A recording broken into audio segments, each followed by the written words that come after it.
हाँ तो भाई, क्या हाल है आप सभी के? चलिए अच्छे हैं।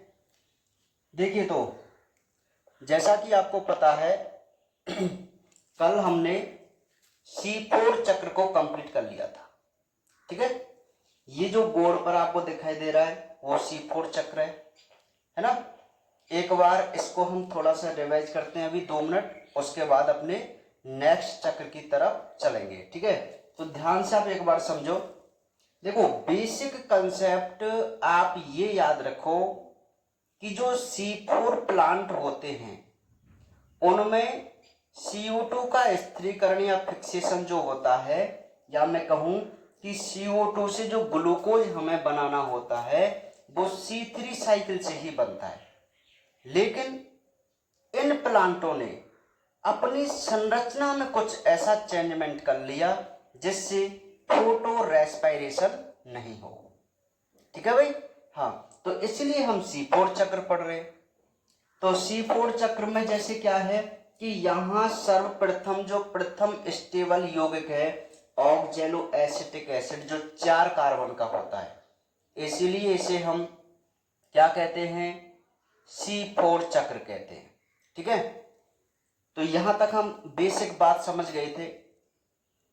इस CO2 को सर्वप्रथम फॉस्फोइनोल पाइरुवेट ग्रहण करता है, जो कि 3 कार्बन का कंपाउंड है। ये जो फॉस्फोइनोल पाइरुवेट होता है ये पेप कार्बोक्सिलेज एंजाइम है। पेप कार्बोक्सिलेज, उस एंजाइम की उपस्थिति में जैसे इसका कार्बोक्सिलीकरण हो रहा है तो ये क्या करेगा? 3 कार्बन का खुद था तो एक 4 कार्बन का एक स्टेबल कंपाउंड बनाता है जिसको हम ऑक्जेलो एसिटिक एसिड बोल के चलते हैं। क्लियर है? ये जो ऑक्जेलो एसिटिक एसिड है ये अपचयित होकर बनाता है मैलेट। ठीक है, तो इतना सारा काम हमारी मीजोफिल कोशिका में होता है, पर्ण मध्योतक कोशिका में होता है। ठीक है, अभी जो मैलेट होता है वो बंडल शीथ में प्रवेश कर जाता है, पोलाच्छद कोशिका में प्रवेश कर जाता है, और बंडल शीथ में होता है इसका डीकार्बोक्सिलीकरण, जहां से एक CO2 निकल जाता है। यदि वो CO2 मुक्त होगा तो उसी CO2 को कौन कैचअप कर लेगा? रोबिस्को एंजाइम, है ना। जिससे क्या चलाएगा भाई? C3 चक्र। अब ये वही चक्र चलेगा जो हम पढ़ चुके हैं, है ना। तो ये जो मैलेट था जिसने डीकार्बोक्सिलीकरण किया, अर्थात एक CO2 को बाहर निकाला, या मैं कहूं एक कार्बन को बाहर निकाला, तो आप मुझे बताइए अब ये जो अगला यौगिक बनेगा क्या वो 3 कार्बन का नहीं बनेगा? तो 3 कार्बन का जो अगला यौगिक बनता है वो बनता है पाइरुवेट। ठीक है, और ये पाइरुवेट अगेन प्रवेश कर जाता है मीजोफिल कोशिका में, और इसका फॉस्फोरिलीकरण होता है जिससे एक फॉस्फेट इससे जुड़कर दोबारा बनाता है फॉस्फोइनोल पाइरुवेट। ठीक है, और दूसरा चक्र स्टार्ट। समझ में आ गई मेरी बात, है ना भाई। तो इस प्रकार हमारा ये क्या था भाई? C4 चक्र था, जो हमने कल बहुत ही अच्छी डिटेल के साथ समझा था। ठीक है भाई, तो आपको कोई दिक्कत नहीं है अब C3 और C4 चक्र में। मेरी बात समझ में आ रही है आपको, है ना? क्लियर है सब? चलिए, तो नेक्स्ट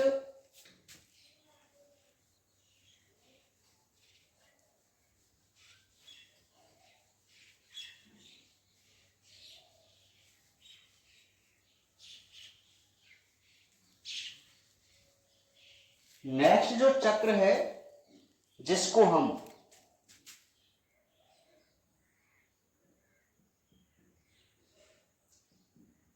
कैम चक्र बोलते हैं। क्या बोलेंगे? कैम। इसका पूरा नाम है क्रेसुलेशियन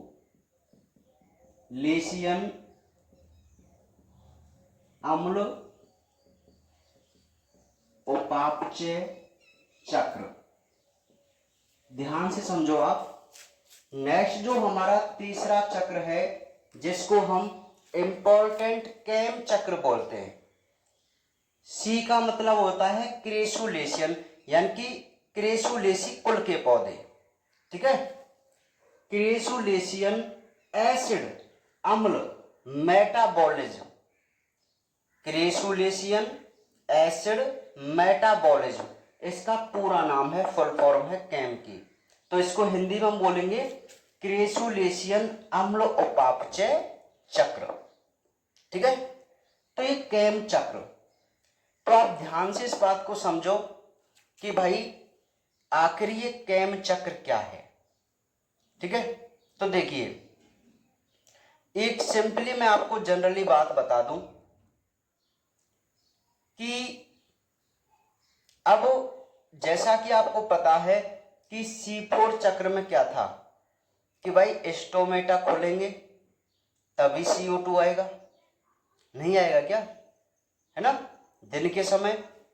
लेकिन एक बात आप मुझे बताओ भाई, कुछ प्लांट जो होते हैं, कुछ प्लांट जो होते हैं उनके रंध्र तो रात में खुलते हैं। जैसा कि हम बात करें अपने मरुद्भिद पौधों की, जीरोफाइट जो पौधे होते हैं, मरुद्भिद पौधे होते हैं, रेगिस्तानी पौधे होते हैं, आपने सभी देखा होगा, सुना होगा, जैसे अपनी नागफनी है ना। तो ये तो भाई मरुद्भिद पौधे हैं, और ये क्या करते हैं, क्योंकि वहां बहुत तेज धूप होती है और वाटर की मात्रा कम होती है जमीन में, तो ट्रांसपायरेशन करना तो इनके लिए बहुत ही बड़ी बात होती है, बहुत हानिकारक बात होती है। तो इनमें क्या अडेप्शंस हैं प्रकृति के कि इनके जो स्टोमेटा हैं वो नाइट में खुलते हैं, रात में, दिन में नहीं खुलते। और रात में खुलते हैं तो वहां क्या नहीं होगी भाई, लाइट नहीं होगी, है ना, समझ में आ रही बात। तो फिर कैसे उनमें ग्लूकोज बनेगा। तो ऐसे प्लांटों में एक अलग प्रकार का चक्र होता है जिसको हम कैम चक्र बोलते हैं, ठीक है। अब यहां हम कुछ थ्योरी की बात करते हैं, फिर इसको समझने की कोशिश करते हैं। देखिए, मैं जनरली थ्योरी लिखूंगा आपको समझाने के लिए, बाकी इसकी जो सटीक और थ्योरी है वो आपको PDF में आप वहीं से नोट किया करें, ठीक है भाई। हाँ, समझ में आ रही है बात। हाँ, कुछ बच्चे यहां से नोट करते हैं, कर लो, कोई दिक्कत वाली बात नहीं है, लेकिन आप मेरे से PDF ले सकते हैं, सभी के लिए अवेलेबल है ना। तो आप वहीं से नोट किया करें, या आप नोट्सों के प्रिंट करवा लिया करें एज यू विश। देखिए भाई, ये चक्र मांसलोद्भिद पौधों में पाया जाता है।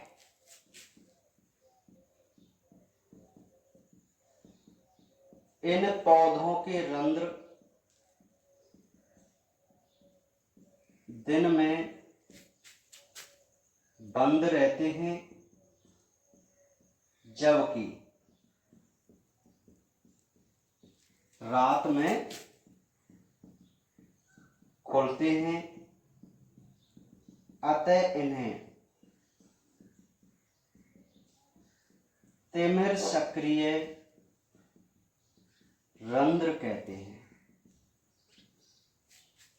तिमिर सक्रिय रंध्र कहते हैं, स्कोटो एक्टिव। नेक्स्ट पॉइंट,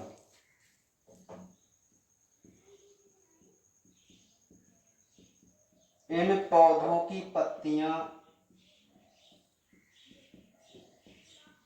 रात के समय CO2 को ग्रहण कर, किसकी सहायता से, वही PEP की सहायता से ग्रहण कर, चलो मैं यहां लिख देता हूं, CO2 को PEP की सहायता से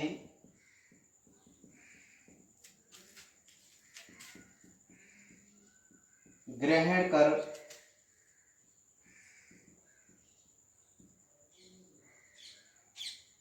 बनाते हैं जो मैलिक अम्ल में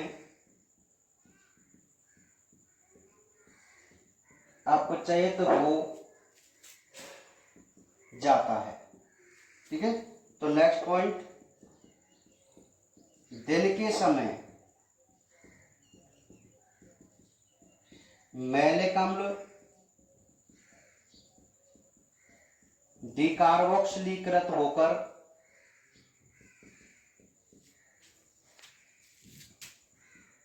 C3 चक्र चलाता है और ग्लूकोज का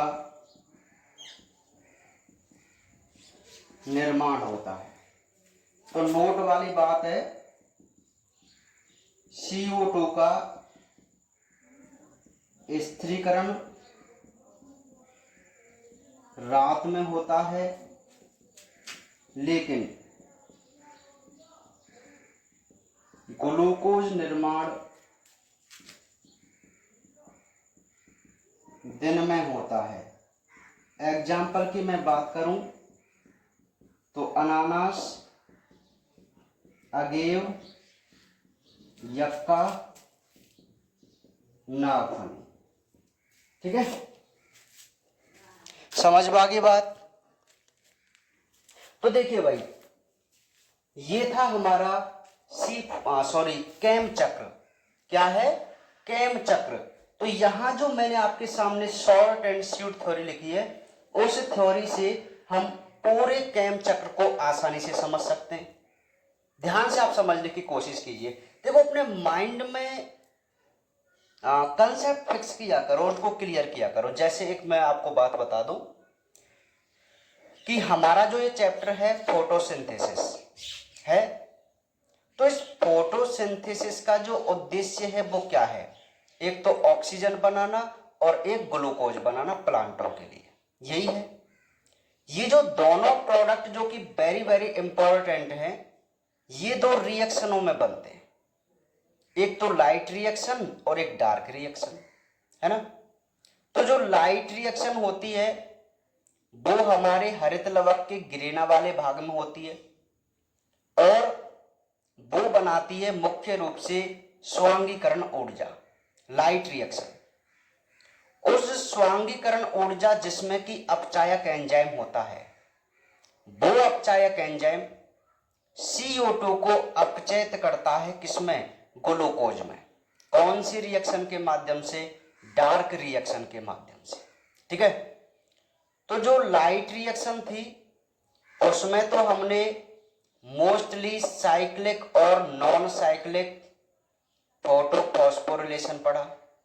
ठीक है ना। लेकिन जो हमारी डार्क रिएक्शन है उसमें हम अपने 3 चक्र, मतलब डार्क रिएक्शन में क्या था? CO2 का फिक्सेशन होना, और CO2 को फिक्स डिफरेंट प्लांट अलग अलग प्रकार से करते हैं। जैसे कुछ प्लांट C3 चक्र चलाते हैं ओनली, कुछ प्लांट होते हैं C4। हालांकि अच्छा, ये माइक थोड़ा गड़बड़ कर रहा है ना, मैं इसको रख देता हूं, है ना, जनरली पढ़ाएंगे।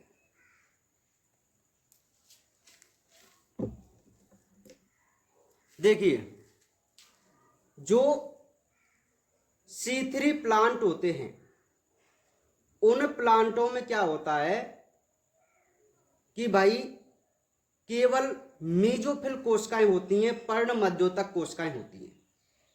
लेकिन जो C4 प्लांट हैं उन पौधों में मेजोफिल और बंडल शीथ दोनों प्रकार की सेल होती हैं, जिससे फोटो रेस्पिरेशन नहीं हो। ठीक है, तो इसलिए प्लांटों ने CO2 को फिक्स करने का अलग अलग तरीका अपनाया। उनमें से जो तीसरा तरीका है वो है कैम चक्र के रूप में। समझ गए कैम चक्र क्या है?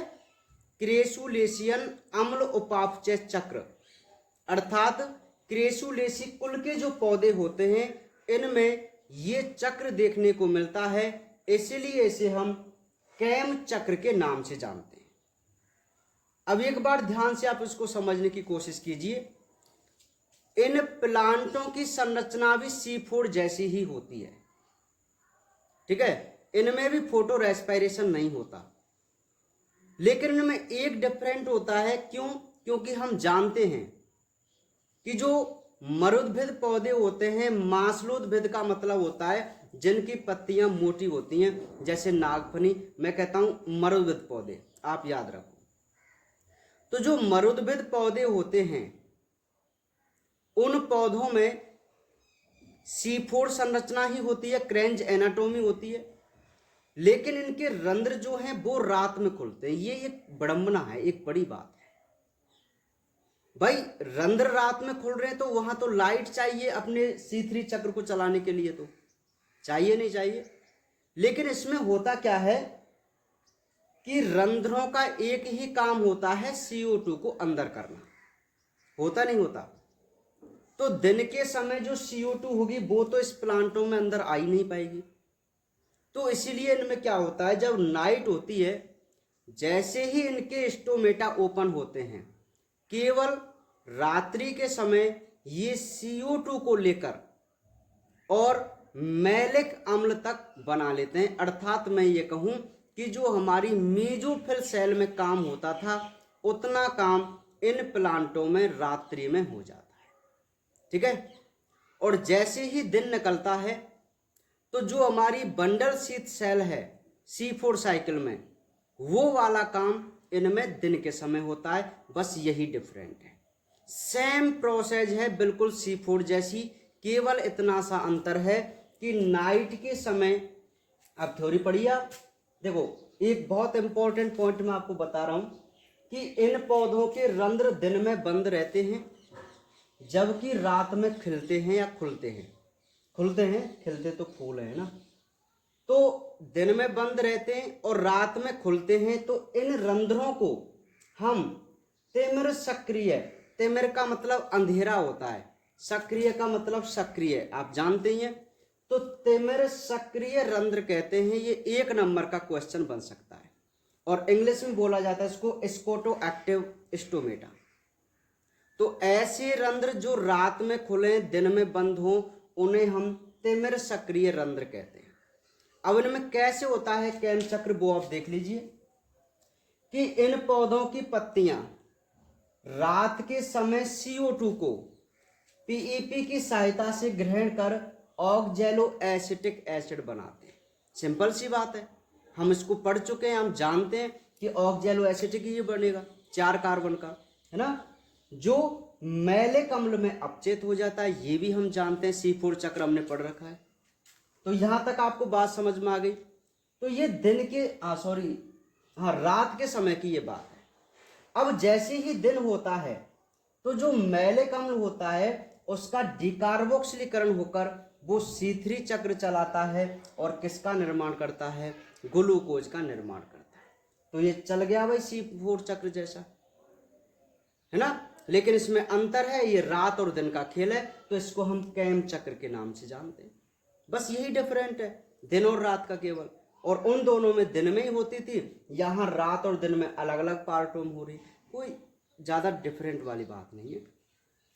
नोट में मैंने यहां एक बात की है कि इन प्लांटों में जो कार्बन डाइऑक्साइड का स्थिरीकरण है वो नाइट में होता है, और लेकिन ग्लूकोज का निर्माण होता है दिन में। यही इसमें डिफरेंट है। एग्जाम्पल आप देख सकते हैं, मोस्टली आप अनानास और नागफनी को याद रखना कि ये कैम प्लांट हैं। वो आपसे एग्जाम में पूछ सकता है कि 2 कैम प्लांटों के उदाहरण दीजिए, तो आप कोई भी 2 एग्जाम्पल बता सकते हैं, ठीक है।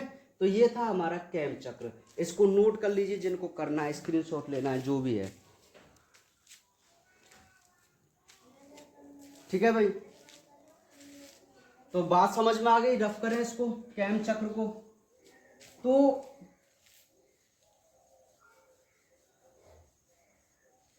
ये भाई हमारी बात हुई किसकी, तीनों चक्रों की, अर्थात मैं कहूं पूरी डार्क रिएक्शन की। किसकी हुई, डार्क रिएक्शन की। समझ में आ गई बात। ठीक है। चलिए अब डार्क रिएक्शन की बात हो गई, कंप्लीट बात हो गई लाइट और डार्क रिएक्शन की। अब हम कुछ एक्स्ट्रा टॉपिक पढ़ेंगे, उनमें जो मोस्ट इंपॉर्टेंट टॉपिक है जिसको हम प्रकाश श्वसन कह के चलते हैं, प्रकाशीय श्वसन, यानी कि फोटो रेस्पायरेशन। क्या है? Photo respiration. आप ध्यान से इस बात को समझना कि भाई ये फोटो रेस्पायरेशन या मैं कहूं कि प्रकाशीय श्वसन क्या होता है, या आपको मैं इसका दूसरा नाम बताऊं तो इसको बोलते हैं C2 चक्र। क्या बोलते हैं? C2 चक्र। ठीक है।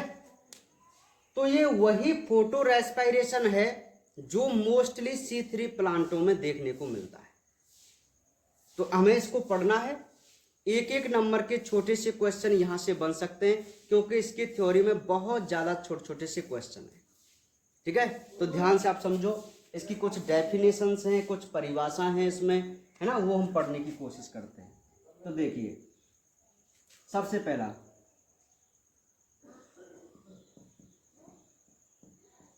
प्रकाश की उपस्थिति में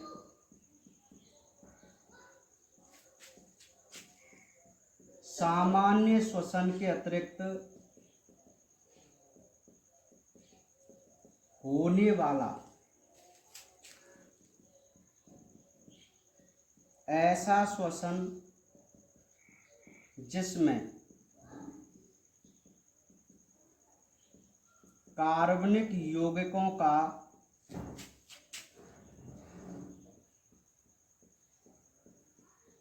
ऑक्सीकरण होता है लेकिन ऊर्जा नहीं बनती और CO2 विमुक्त होती है,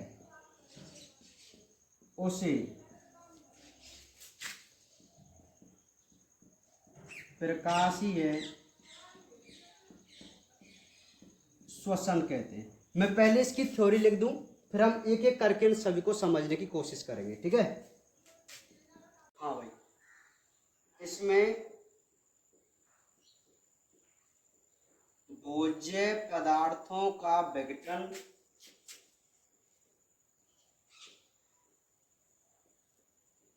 श्वसन की तरह होता है लेकिन ऊर्जा मुक्त नहीं होती, अतः इसे नष्टकारी अभिक्रिया कहते हैं। नेक्स्ट पॉइंट है, मैं इसकी हिंदी लिख देता हूं, वारवर्ग प्रभाव। तो देखिए, ऑटो वारवर्ग के अनुसार O2 की उपस्थिति प्रकाश संश्लेषण की दर को संदमित करती है, अतः O2 के इस प्रभाव को वारवर्ग प्रभाव कहते हैं। देखिए भाई, चलो यहाँ ऑनलाइन लिख सकता हूं मैं, हाँ आ जाएंगे आराम से। देखिए, ओरेगन तथा बॉ के अनुसार, चलो नहीं आएंगी है ना, फिर भी मुझे एक साथ ही लिखूंगा इसको। देखिए भाई, तो हम जो बात करके चल रहे हैं फोटो रेस्पायरेशन की, ध्यान से आप मेरी बात को समझो। ये वही फोटो रेस्पिरेशन है जो C3 प्लांटों में रूबिस्को एंजाइम की सहायता से होता था, जिसमें मैंने आपको एक बात बताई कि भाई यदि रूबिस्को एंजाइम के लिए ऑक्सीजन ज़्यादा मिले तो वो ऑक्सीजनेज की तरह काम करता है, और यदि CO2 ज़्यादा मिले तो वो कार्बोक्सिलेज की तरह काम करता है। ये हम पढ़ चुके हैं। और मोस्टली मैं आपको बताऊं, ध्यान से आप समझो, मैंने ये कहा था कि जो प्रकाशीय श्वसन है वो एक डबल हानिकारक क्रिया होती है। क्यों? क्योंकि उसमें ग्लूकोज का विखंडन तो हो ही रहा है, लेकिन उसमें C3 चक्र नहीं चलता, जिससे किसका निर्माण नहीं होगा? ऊर्जा का निर्माण नहीं होगा। ठीक है, मतलब भाई ग्लूकोज का निर्माण नहीं होगा, सिंपल सी बात है, और ग्लूकोज का निर्माण नहीं होगा तो ऊर्जा नहीं बनेगी। ठीक है, हाँ, तो ध्यान से समझो। ये कहता है कि सबसे पहले हम उसकी परिभाषा पढ़ रहे हैं, तो बहुत सिंपल परिभाषा है कि प्रकाश की उपस्थिति में सामान्य श्वसन के अलावा, बात को ध्यान से समझो, वो ये कहता है कि प्लांटों में सामान्य श्वसन तो होता ही है, लेकिन उसके अलावा ऐसा श्वसन होता है जो कार्बनिक यौगिकों का ऑक्सीकरण तो होगा क्योंकि ऑक्सीजन से क्रिया होगी, लेकिन उसमें ऊर्जा नहीं बनेगी और CO2 मुक्त हो जाती है। अरे मेरी बात को आप समझो, सामान्य श्वसन में क्या था?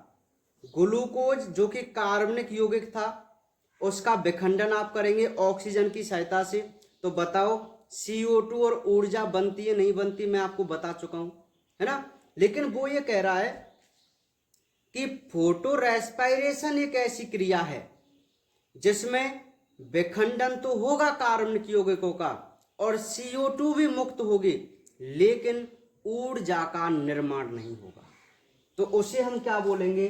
प्रकाश श्वसन बोलेंगे। ठीक है, तो बहुत ही सिंपल सी परिभाषा है कि सामान्य श्वसन के अतिरिक्त होने वाला ऐसा श्वसन जिसमें कार्बनिक यौगिकों का ऑक्सीकरण हो लेकिन ऊर्जा नहीं बने और CO2 मुक्त हो जाए, उसे हम क्या बोलते हैं? प्रकाशीय श्वसन बोलते हैं। ठीक है, फिर एक, अब हम इस अभिक्रिया को नष्टकारी अभिक्रिया भी कह सकते हैं। क्यों? क्योंकि इसमें भोज्य पदार्थों का विघटन तो हो गया लेकिन ऊर्जा नहीं बनी, तो हम इस फोटो रेस्पिरेशन को नष्टकारी अभिक्रिया भी कह सकते हैं। तो ये सब एक एक नंबर के क्वेश्चन है। नेक्स्ट है वारवर्ग प्रभाव, ध्यान से आप इसको समझ लेना, ये भी एक नंबर का क्वेश्चन है। एक ऑटो वारवर्ग नाम के वैज्ञानिक थे, उन्होंने ये कहा था कि भाई पत्तियों में ऑक्सीजन की जो उपस्थिति होती है वो फोटोसिंथेसिस की दर को संदमित करती है। आप मेरी इस बात से सहमत हैं? नहीं है? अरे कितनी सिंपल सी बात है भाई, हमें पता है ना कि फोटो रेस्पिरेशन ऑक्सीजन की उपस्थिति से ही होता है ना। तो एक सिंपल सी बात उस वारवर्ग ने ये कही थी कि ऑक्सीजन की उपस्थिति फोटोसिंथेसिस की दर को संदमित करती है, अतः ऑक्सीजन के इस प्रभाव को ही हम क्या बोलेंगे? वारवर्ग प्रभाव बोलेंगे। समझ में आ गई मेरी बात? तीनों बात आपको समझ में आ गई? ठीक है, एक एक नंबर के क्वेश्चन है कि नहीं तीनों पूरी थ्योरी में, तो इनको नोट कीजिए फटाफट, क्या कह रही हैं ये तीनों लाइन, बहुत इंपॉर्टेंट भी है ना। चलिए नोट कर ली। नेक्स्ट,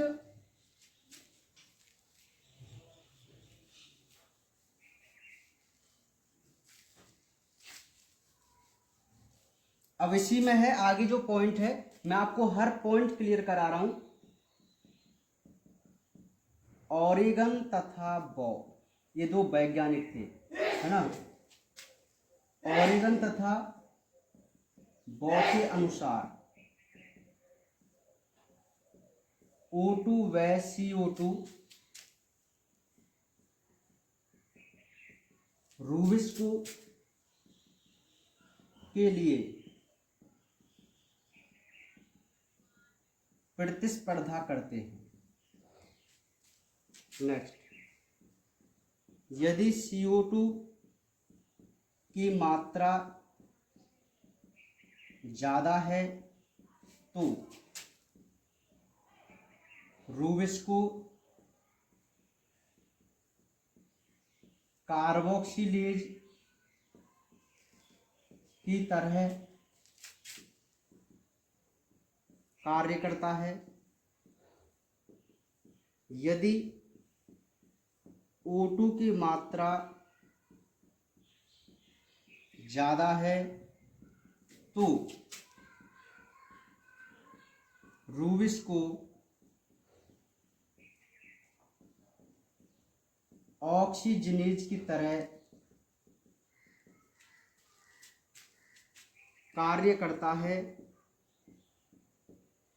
जिसमें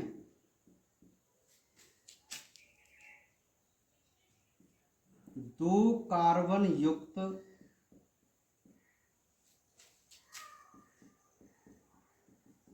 फॉस्फोग्लाइकोलिक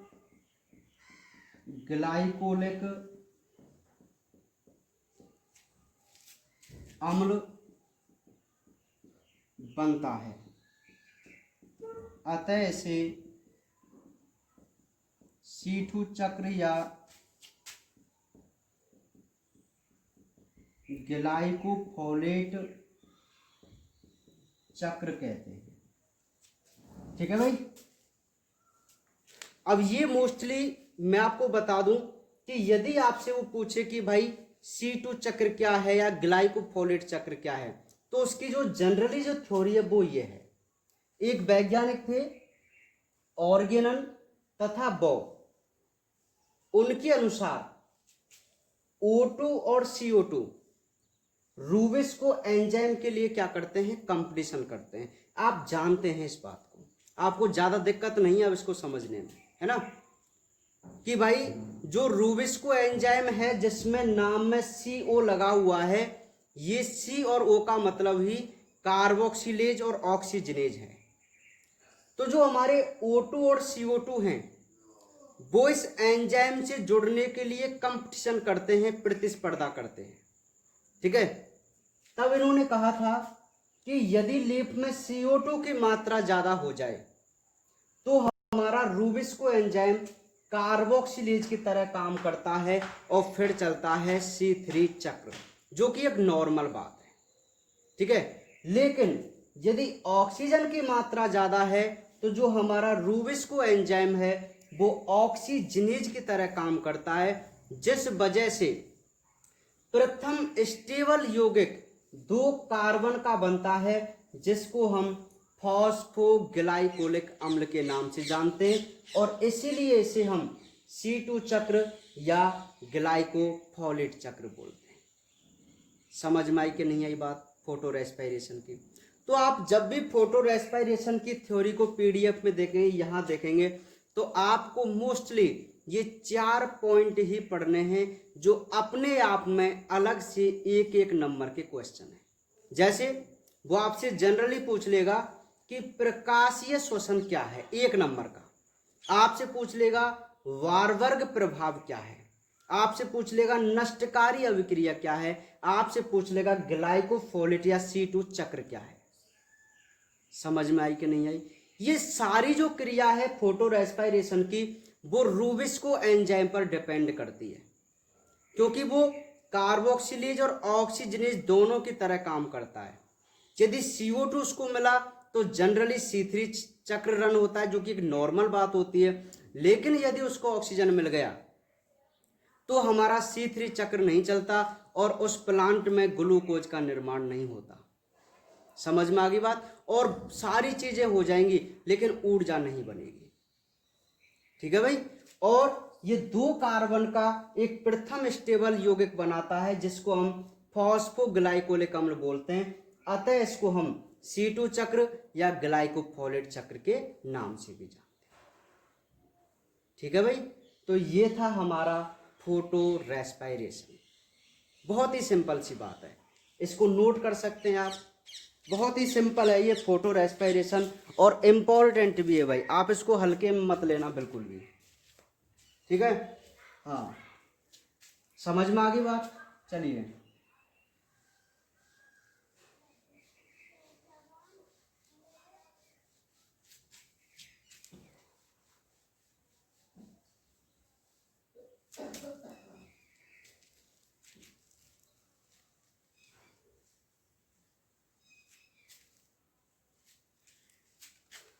अब इसके बाद मैं आपको बता दूं कि इस चैप्टर में जो लास्ट टॉपिक है वो है फोटोसिंथेसिस की दर को प्रभावित करने वाले कारक। ठीक है, अब आप मेरी बात को ध्यान से समझ लेना कि जो प्रभावित करने वाले कारक हैं वो हमारे लिए बिल्कुल भी इंपॉर्टेंट नहीं है। ठीक है, और जनरली यदि आप उनको खुद भी पढ़ना चाहें तो उनमें कोई दिक्कत वाली बात नहीं है, बहुत सिंपल है।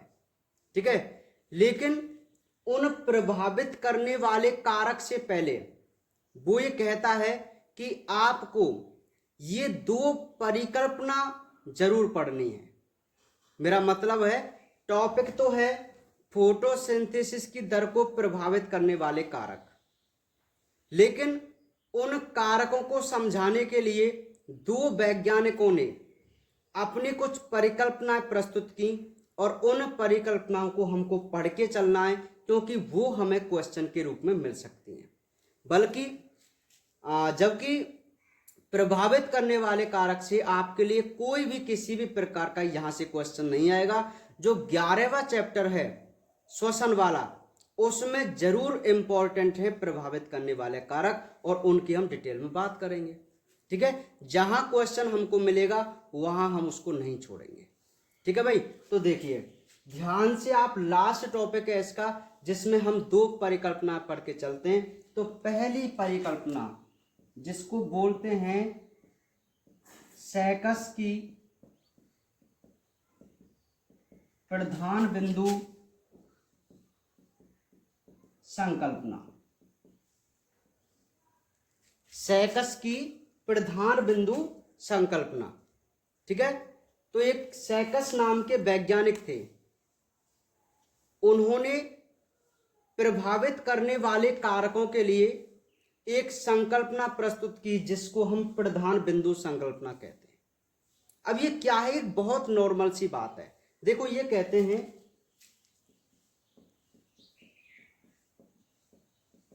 कोई भी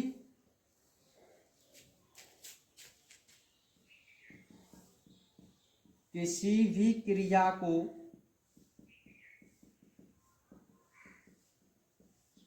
प्रभावित करने वाले कारक के 3 मान होते हैं। पहला है न्यूनतम मान,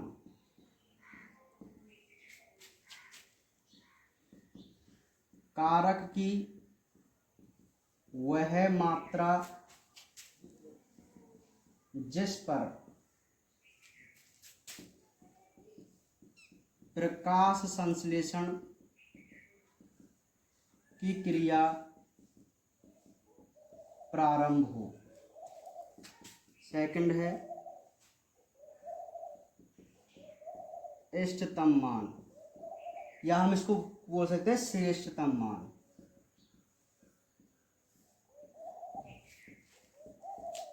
कारक की वह मात्रा, या वह मान कह सकते हैं, आप मान कह सकते हैं, जिस पर प्रकाश संश्लेषण सबसे अधिक हो। तीसरा है अधिकतम मान,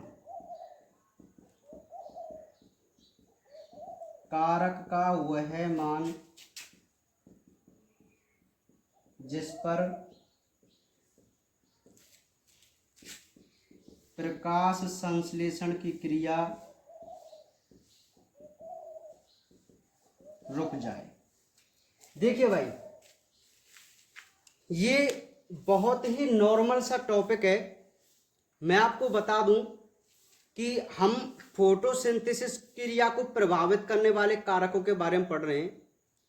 तो एक वैज्ञानिक थे सैकस नाम के, उन्होंने ये कहा था कि भाई कोई भी कारक जो किसी भी क्रिया को प्रभावित करते हैं, उन कारकों के 3 मान होते हैं। और उन तीनों मानों को हम प्रधान बिंदु कहते हैं। ठीक है, तो इसलिए उन्होंने जो संकल्पना दी वो क्या दी, प्रधान बिंदु संकल्पना।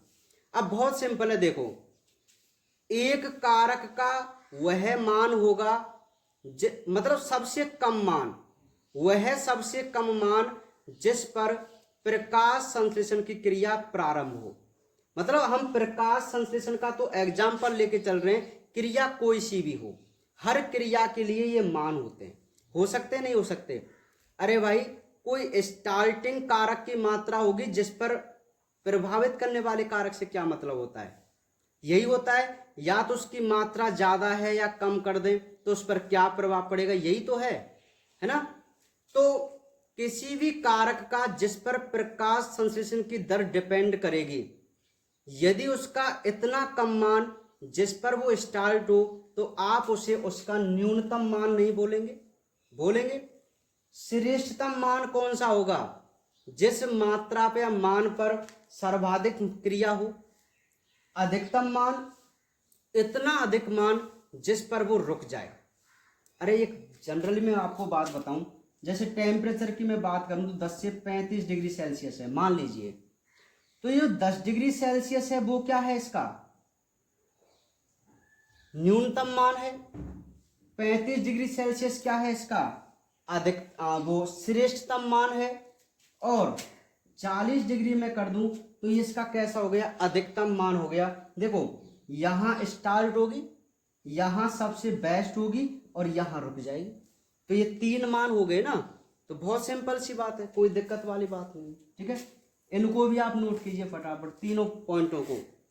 प्रधान बिंदु संकल्पना इसको बोल के चलते हैं हम, नोट कीजिए तीनों को। ठीक है, तो ये अच्छा, ये जो तीनों अवस्था है, न्यूनतम मान, श्रेष्ठतम मान और अधिकतम मान, इन तीनों को ही हम क्या बोलेंगे, प्रधान बिंदु बोलेंगे। ठीक है, हाँ, तो इसमें वैसे कोई समझने वाली बात नहीं है, यदि आप छोटा सा दिमाग रखें तो आप जानते ही इतना तो भाई, कि कोई भी क्रिया के लिए ये 3 मान होते ही होते, एक तो स्टार्टिंग वाला, एक सबसे अच्छे वाला और एक सबसे ज्यादा जिस पर वो रुक जाए। सिंपल सी बात है ना। नेक्स्ट है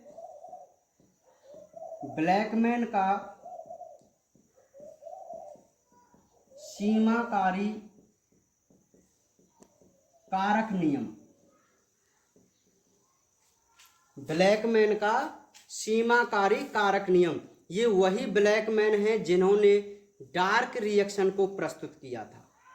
तो इन्होंने एक नियम बनाया प्रभावित करने वाले कारकों के लिए, और वो था सीमाकारी कारक का नियम। ठीक है, तो ये क्या कहता है नियम, उसकी हम छोटी सी बात करेंगे। तो देखिए,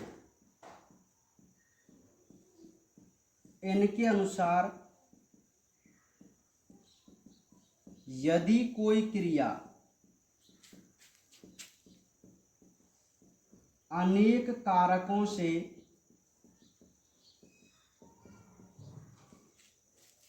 प्रभावित होती है तो अमुक समय में वह क्रिया उस पर निर्भर होगी जिसकी मात्रा सबसे कम है। अतः इसे सीमाकारी कारक का नियम कहते हैं। एग्जाम्पल, प्रकाश संश्लेषण के लिए प्रकाश है लेकिन CO2 नहीं है,